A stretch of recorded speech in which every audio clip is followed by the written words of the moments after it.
En fait, j'avais à cœur de vous partager quelque chose, et puis ça fait un peu suite à ce que tu as dit dans ta prière, Eric, qu'on soit encouragé à cette mission à laquelle le Seigneur nous appelle, au fait de se lever pour dire quelque chose, comme on l'a rappelé aussi aujourd'hui entre nous, de ce qu'est l'amour de Dieu pour nous, de la manière dont on le vit chacun, et on l'a exprimé chacun de manière particulière et différente.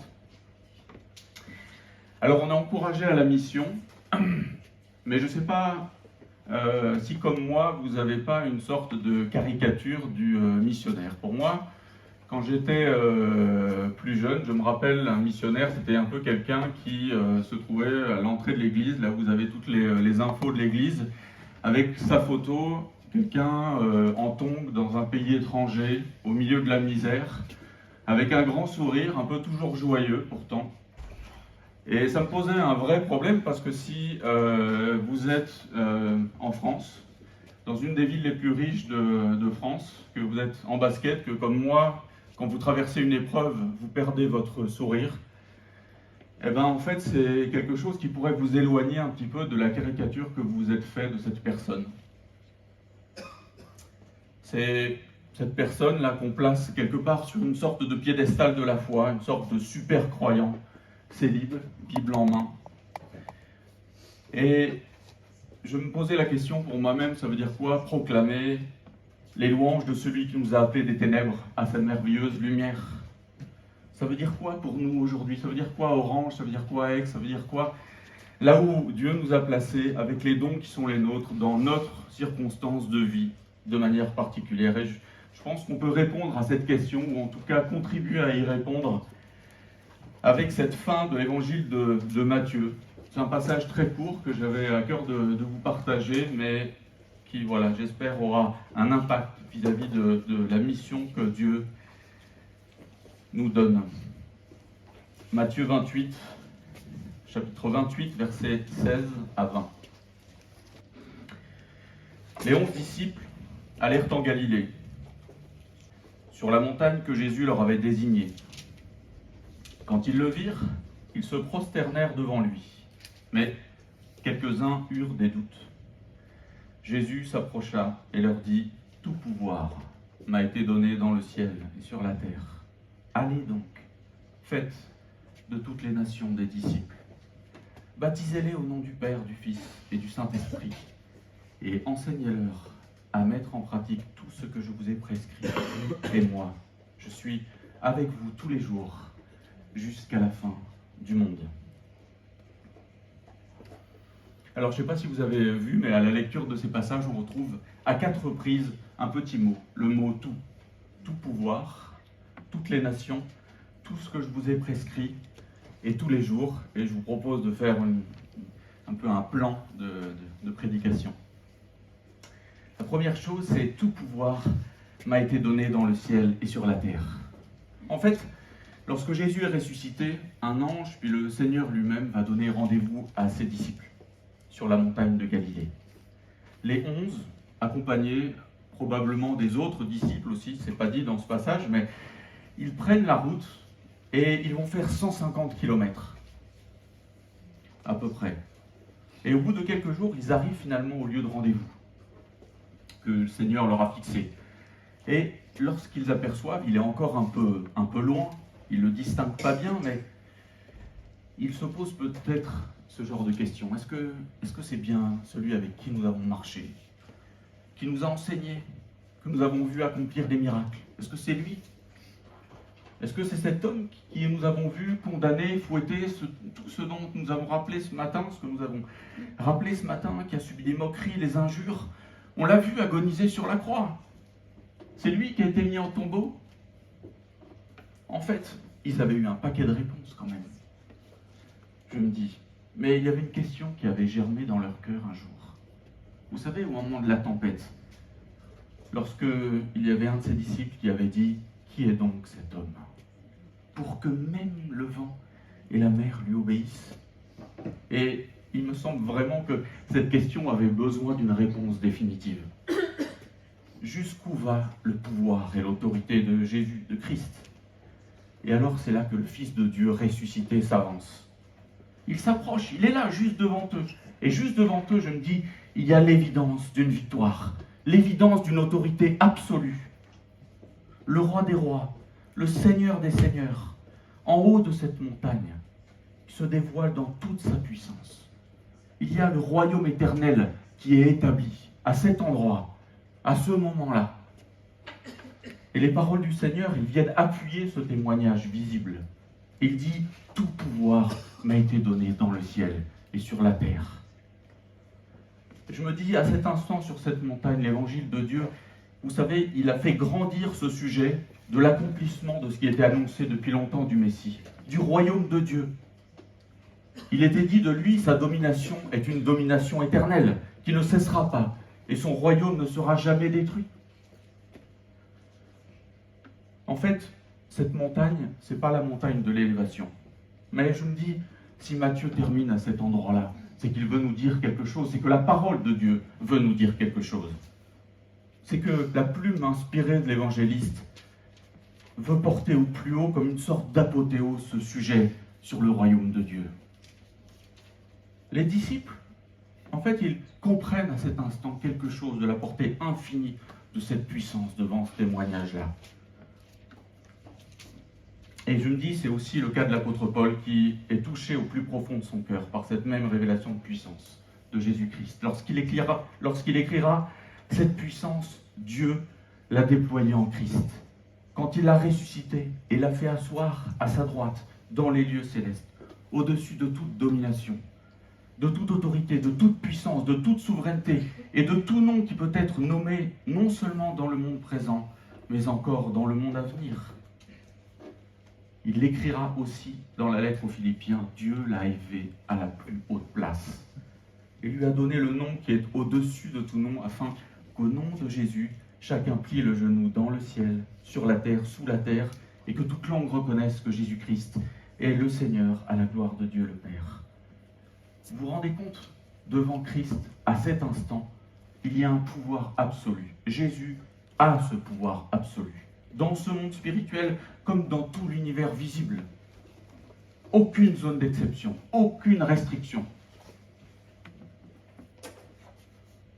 Et si cette autorité est une réalité, c'est aussi que pour que par ce pouvoir, il accorde, comme la parole nous le dit, le salut à tous ceux qui placent leur confiance en lui. C'est ce que Jésus dira. Tu lui as donné pouvoir sur tout être humain, afin qu'il accorde la vie éternelle à tous ceux que tu lui as donnés. Je ne sais pas si vous avez déjà vu ces vidéos YouTube. Vous savez, vous partez de la Terre, et puis il y a une sorte de dézoom, et petit à petit la caméra, elle est là, vous voyez la Terre, elle est grande, elle est belle, elle est impressionnante, et puis vous avez la caméra qui va dézoomer sur la Terre. Petit à petit, vous voyez la Terre qui rétrécit, vous commencez à voir les astres qui sont autour d'elle, et puis ça continue à rétrécir, et encore, et petit à petit, en fait, vous avez des échelles qui vous donnent simplement le tournis. Et arrivé à la fin de la vidéo, non seulement vous ne voyez plus la Terre, tellement elle est petite, mais en fait, ça se passe de comparaison, les échelles se passent de comparaison. Lorsque Christ se dévoile en pleine autorité, c'est un peu comme si nous avions dézoomé à l'infini. Que nous nous rendions compte que tout ce qui nous impressionne au départ et dans notre quotidien n'avait plus sa raison d'être. Il y a une autorité là qui est évidente, que face à celui qui a créé toutes ces choses, face à celui qui est la parole de Dieu, à qui toutes ces choses sont soumises, tout vous semble alors bien dérisoire. Nous sommes humainement dominés, esclaves de ce qui nous fait peur, de ce à quoi nous donnons aussi autorité dans notre vie de manière générale. Les choses qui sont devant nous, comme cette terre, nous impressionnent. Parfois, nous sommes comme sous leur autorité. C'est une constante des créatures que nous sommes, de manière systématique. La vraie question qui se pose, et que posent les paroles de Jésus ici, c'est qui a autorité dans ta vie? Le regard de l'autre, peut-être. Tes désirs personnels, aussi, peut-être aussi. La puissance des nations, ce monde injuste qui t'entoure. les puissances dans le monde invisible, peut-être, pour certains, ou Christ? Et cette question est importante parce que la vérité, c'est que dans le cadre de la mission, puisque c'est le sujet que j'avais envie de développer avec vous aujourd'hui, eh bien, en fait, cette crainte fera que la crainte des hommes, par exemple, elle vous rendra muet, parce qu'il y aura besoin de dire quelque chose. Et je ne sais pas si ça vous est déjà arrivé, mais parfois vous savez que vous devez avancer. Vous savez que vous devez avancer des choses pour l'honneur de Christ et pour sa gloire.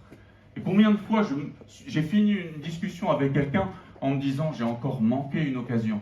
Et quand je réfléchis à la raison pour laquelle j'ai manqué cette occasion, c'est que parfois le regard de l'autre avait une autorité supérieure à celle de Christ.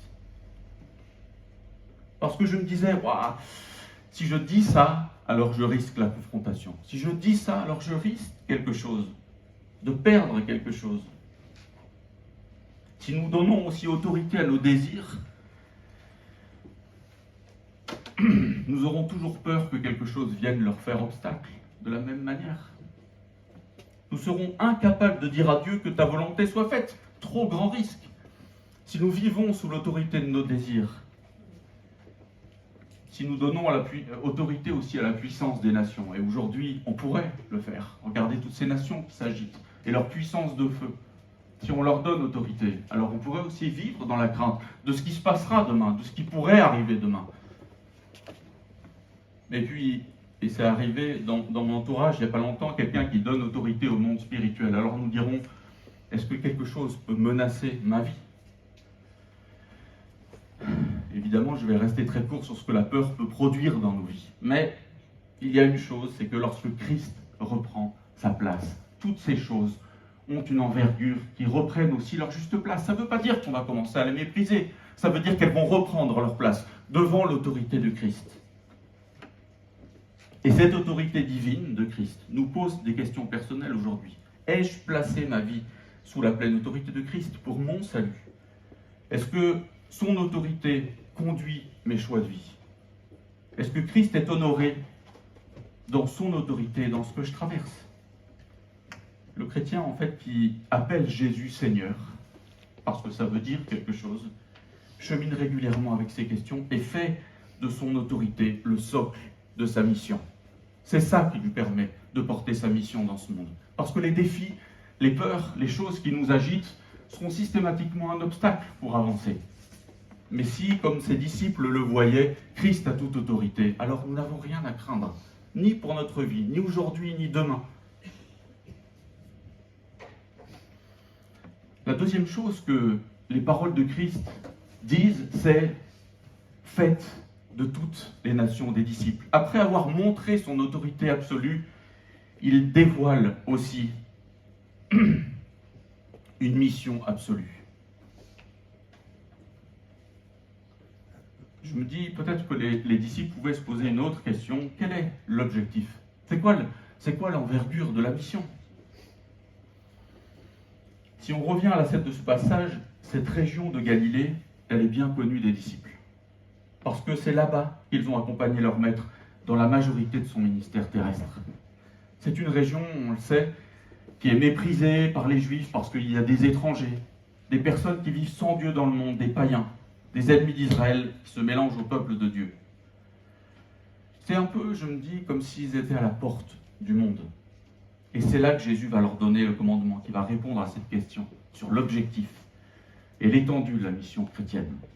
Allez donc, faites de toutes les nations des disciples, baptisez-les au nom du Père, du Fils et du Saint-Esprit. Et on peut lire aussi dans l'évangile de Marc, allez dans le monde entier, proclamez la bonne nouvelle à toute la création.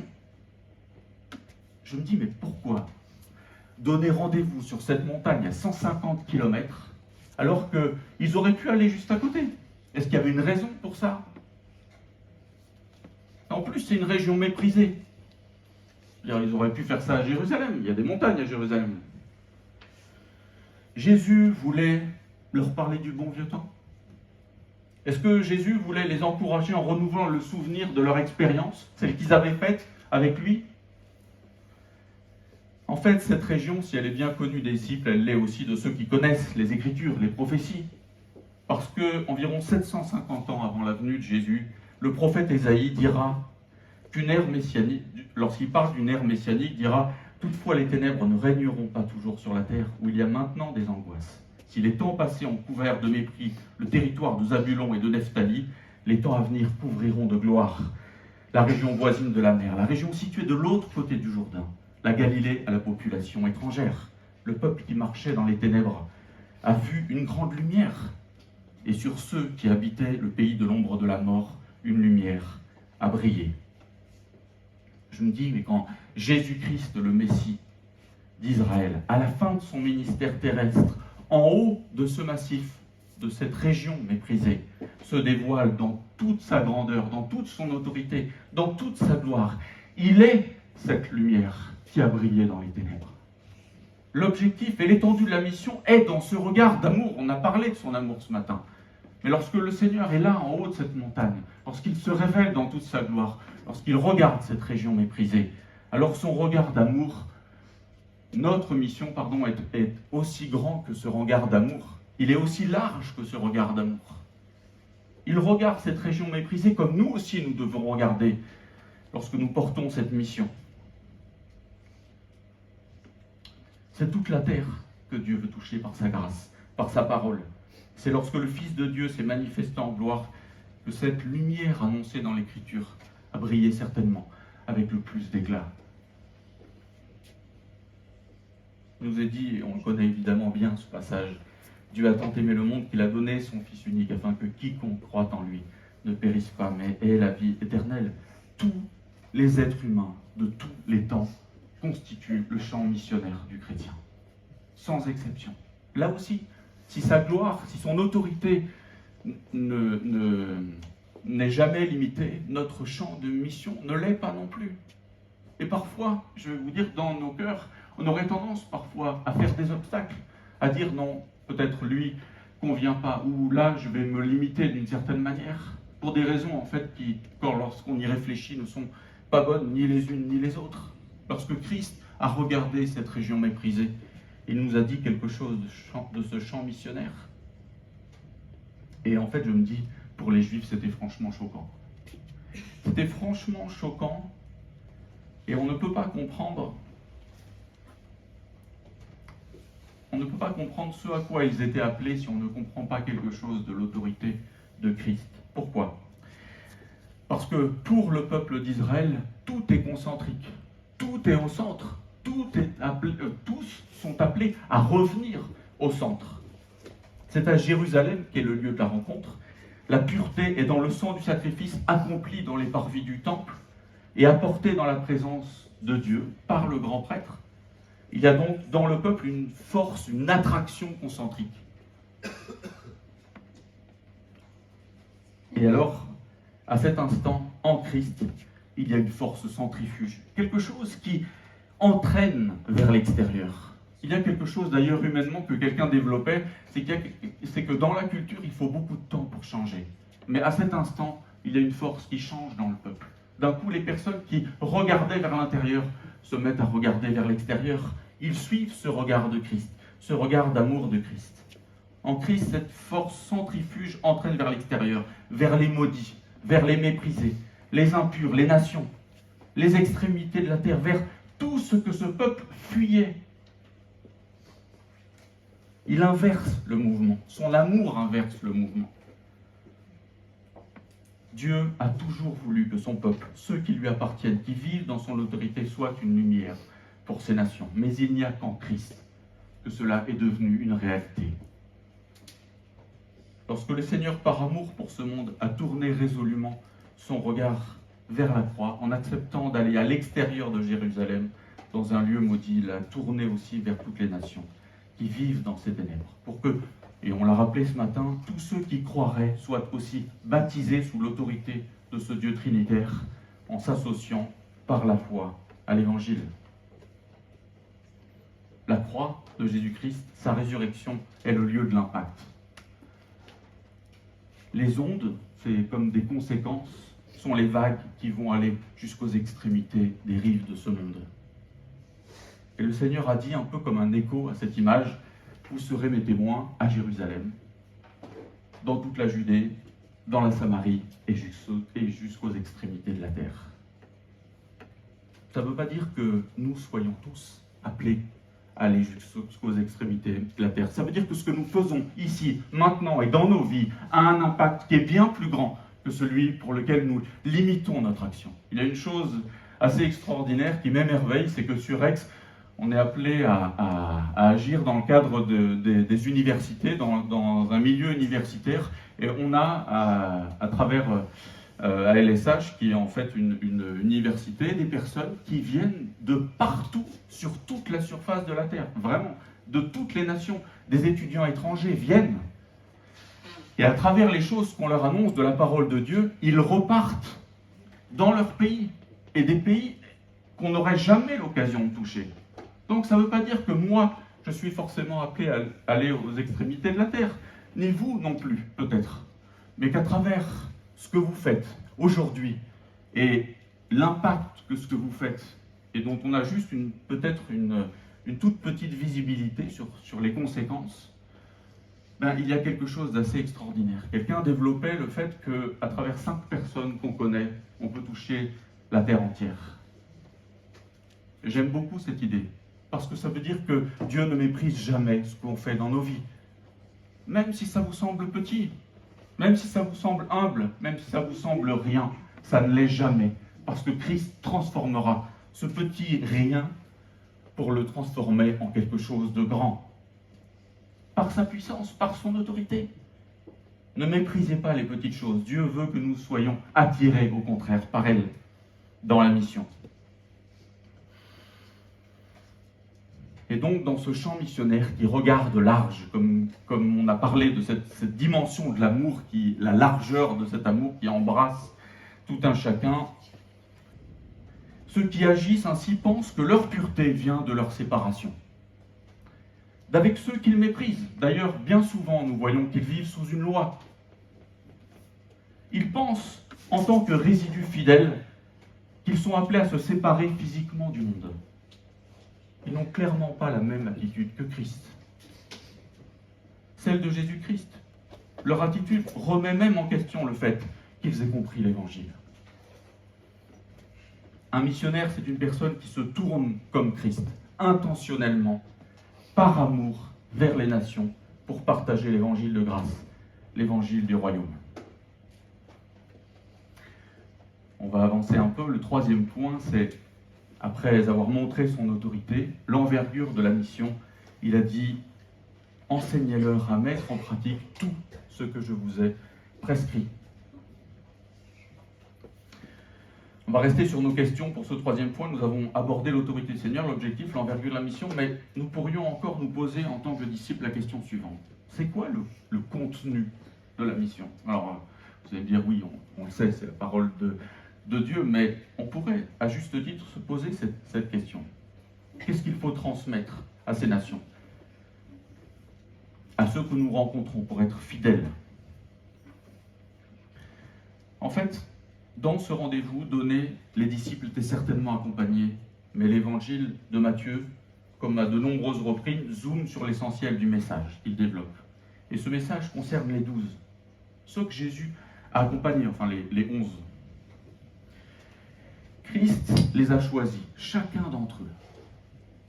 Il les a éclairés par la parole de vérité, de manière progressive, de manière intentionnelle, en leur montrant qui il était, en les associant régulièrement à son action, et parfois même de manière indigne. On se dit, mais pourquoi est-ce qu'à ce moment-là, alors qu'il semble indigne, il les associe? Non, il les a associés intentionnellement. Christ les a choisis, et progressivement, patiemment, il les a envoyés dans ce monde avec ce commandement: enseignez-leur à mettre en pratique tout ce que je vous ai prescrit. Le mot « tout » utilisé ici dit qu'il y a quelque chose de défini, la parole de Dieu, que la Bible, elle est complète, compréhensible pour celui qui prend le temps de l'étudier, et qu'il est un enseignement dont l'autorité absolue est aussi absolue que l'autorité du Seigneur elle-même. Personne non plus ne peut se proclamer disciple de Jésus-Christ, et donc chrétien, et ne peut dire que Jésus-Christ son Seigneur sans donner à toutes ces paroles l'autorité du Seigneur lui-même. Et c'est quelque chose de primordial parce que la nature même de la formation du disciple vise à nous rendre semblables au Maître de manière systématique. Et on ne peut atteindre ce but que par un enseignement systématique. C'est aussi ce que le Seigneur nous a dit. C'est la manière dont il a agi intentionnellement aussi avec ses disciples. Enseignez-leur un commandement, la prescription est aussi donnée avec toute l'autorité que ce début du passage dévoile, et donc il y a quelque chose qui doit être transmis de manière fidèle. On le voit à plusieurs reprises, et on ne peut le transmettre. On peut transmettre juste une traduction des règles de vie, on ne peut juste le transmettre fidèlement que si on a une bonne conscience de ce qu'est la parole de Dieu, de ce que dit la parole de Dieu pour nous, de la manière dont elle dévoile, la manière dont on devrait vivre aussi. C'est primordial parce que, comme on l'a rappelé ce matin, la parole de Dieu, elle contient le message du salut, et j'ai jamais vu personne, et c'est d'ailleurs biblique, qui se soit converti sans jamais avoir entendu l'évangile. On peut vivre de manière particulière et être des témoins de l'amour de Dieu. Oui, il y a des personnes qui peuvent, en regardant notre vie, dire il y a quelque chose qui change, il y a quelque chose de différent. Il y a une confiance particulière qui fait que cette personne agit différemment. C'est vrai. Mais si on en reste là, la personne ne saura absolument pas pour quelle raison vous agissez différemment. Si l'évangile n'est pas annoncé, personne ne le recevra. C'est vrai bibliquement hier, c'est vrai aussi aujourd'hui. Les personnes ont besoin de l'évangile, on l'a dit, elles l'ont besoin parce que quelqu'un l'a rappelé. Les personnes qui ne connaissent pas Christ dans leur vie ont besoin de ce message de salut. Et nous sommes envoyés par Christ pour l'annoncer. Et encore une fois, de manière particulière, avec les dons qui sont les nôtres. Vous savez, j'ai l'impression que depuis que je suis jeune, je suis le champion du monde pour me culpabiliser quand les choses ne tournent pas comme elles devraient. Et je me dis, je ne fais pas les choses comme il faudrait. Je ne suis pas à la hauteur de ce que je devrais faire. Et c'est particulièrement vrai dans la mission. Mais la culpabilité n'a jamais été un moteur de changement pour quiconque. Le Seigneur, il ne veut pas qu'on se culpabilise. Il veut que l'on considère qui il est, l'autorité qu'il a. Et qu'en considérant cette autorité-là et l'envergure de la mission, on porte cette mission dans la joie. Et c'est ce qui fera aussi que nous puissions déborder de quelque chose, de son amour, qu'on a rappelé ce matin.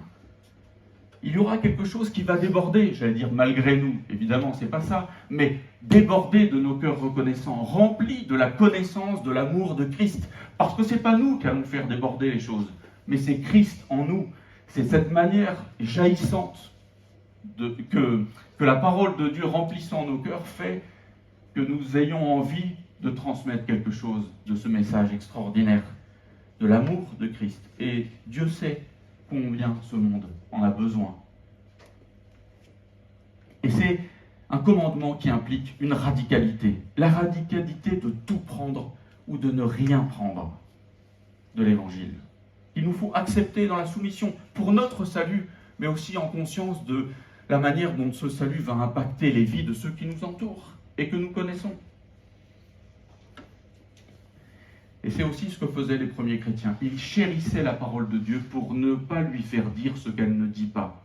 Pour la transmettre aussi fidèlement. Pour regarder son frère ou sa sœur qui se trouve à côté de nous et dire « j'ai à cœur de l'accompagner dans tout ce que la parole prescrit. J'ai à cœur de transmettre quelque chose de ce que Dieu a fait dans ma vie. » Dire, et je pense qu'on manque de cette richesse parfois, dire quelque chose à une petite sœur ou à un petit frère, et évidemment quand je dis petit, il n'y a rien de péjoratif, non, mais à quelqu'un qui n'a pas la croissance qui est la nôtre, à quelqu'un qui a besoin de quelque chose, de ce qu'on a vécu avec Christ, et qu'en le regardant on dise « j'ai envie, par amour, de transmettre quelque chose de tout ce qui est prescrit ». Pourquoi ? Pour le bourrer de connaissances ? Évidemment non. Mais pour qu'il puisse être rempli de la connaissance et de l'amour de Dieu, et qu'en étant rempli, il puisse à son tour en déborder, et des disciples qui font des disciples, qui font des disciples. Nous sommes tous les conséquences de ce débordement des cœurs des disciples qui avaient été impactés en haut de cette montagne. Et je trouve que c'est extraordinaire, parce que là aussi, excusez-moi, je n'ai pas à cœur de prendre en exemple ce qu'on vit juste à Aix, mais je m'émerveille qu'à Aix, il y ait de multiples personnes qui viennent de toutes les nations. Et des personnes qui sont des missionnaires de Hong Kong, des missionnaires d'Irlande du Nord, des missionnaires de partout. Et je me dis, Ils sont la preuve concrète que la conséquence des cœurs débordants des disciples a eu un impact qui est allé jusque-là, jusqu'à nous, jusqu'à toucher des Chinois, des personnes qui viennent de Hong Kong et qui n'avaient aucune autre raison de venir et de me ressembler en Christ que d'avoir été un jour impacté dans leur vie et qu'en venant, il y a quelque chose où je me dis en le regardant, oh, il y a quelque chose que je connais, il y a quelque chose que je connais, de l'amour que je connais. Et quand il me parle de cet amour. Quand il vit à côté de moi, je reconnais quelque chose de Christ en lui. C'est extraordinaire de le vivre. La parole de Dieu, le Seigneur a dit à ses disciples, et moi, je suis avec vous jusqu'à la fin du monde. Être disciple, c'est avoir des tonnes de questions, c'est sûr. Alors, peut-être en voici une quatrième et dernière. Est-ce que tout dépend de nous maintenant? Peut-être que les disciples auraient pu avoir cette question-là. Est-ce que tout va dépendre de nous maintenant? Celui qui nous a aimés, celui qui a été un témoin de l'amour de Dieu, celui qui a vécu avec nous, celui avec qui on a vibré de quelque chose, dans l'expérience qu'on a vécue avec lui, maintenant qu'il va être plus là, maintenant qu'il va partir, maintenant qu'on va être séparés de lui. Est-ce que tout va dépendre de nous?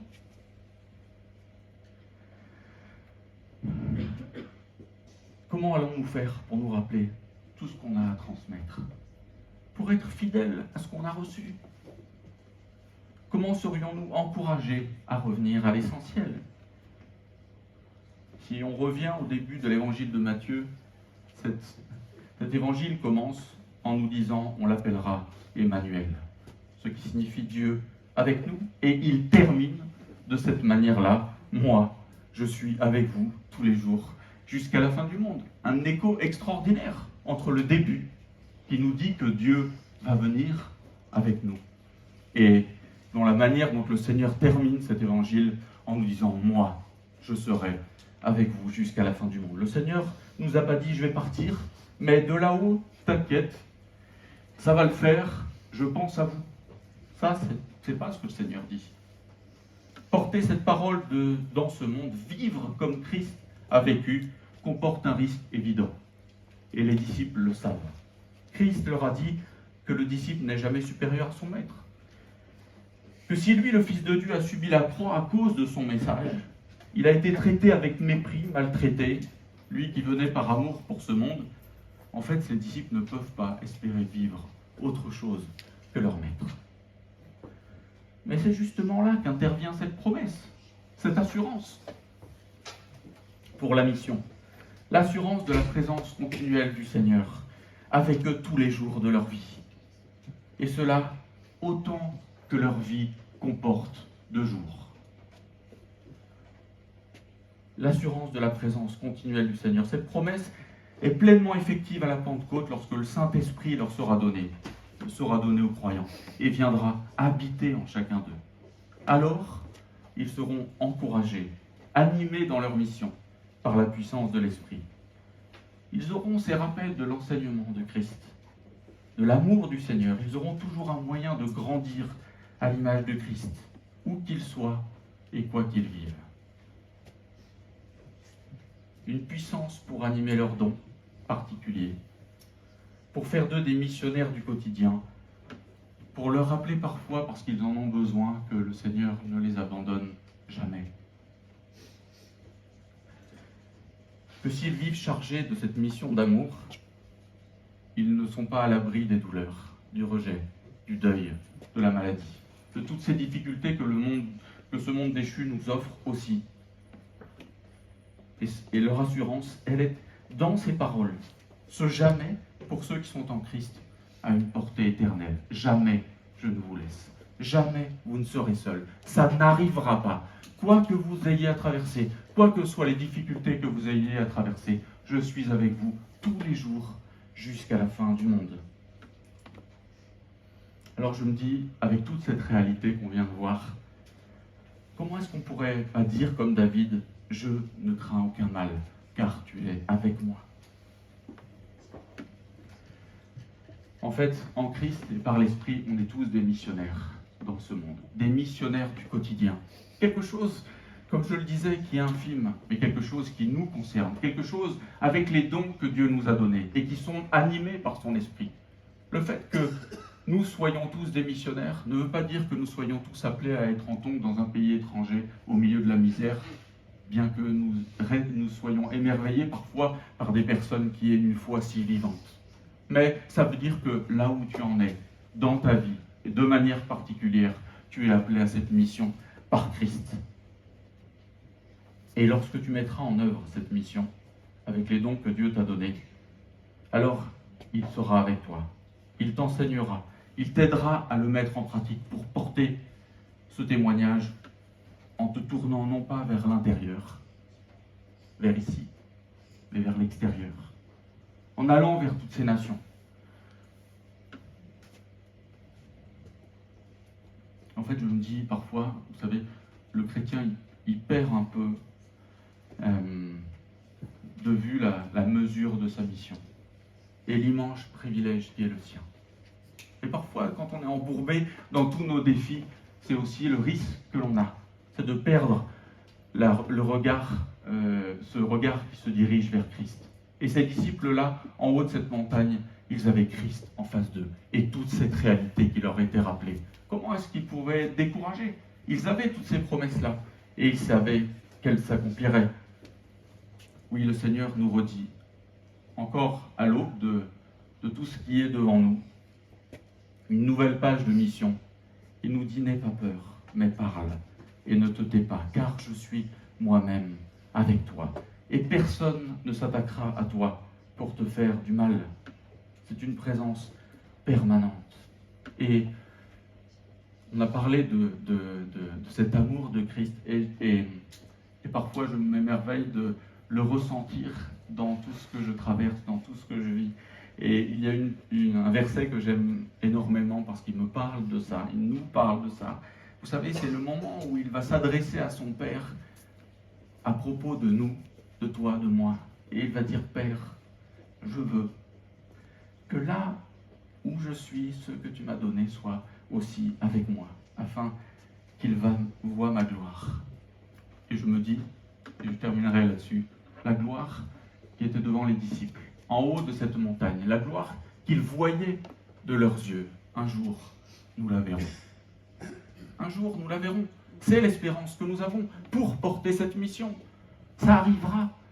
Ça arrivera et parfois nous sommes englués dans quelque chose qui a, dans une réalité un peu, j'allais dire, misérable. Mais cette espérance-là, elle est la nôtre. Un jour, nous verrons la gloire de Dieu. Un jour, nous aurons cette fierté d'avoir servi le Christ dans cette mission à laquelle il nous appelle. Et nous pourrons être accueillis aussi par cet amour et de manière éternelle. C'est ça qui nous porte en mission. C'est ça qui doit nous motiver. C'est ça qui doit faire que nous n'ayons pas peur. La présence et l'autorité de Christ qui nous accompagne au quotidien.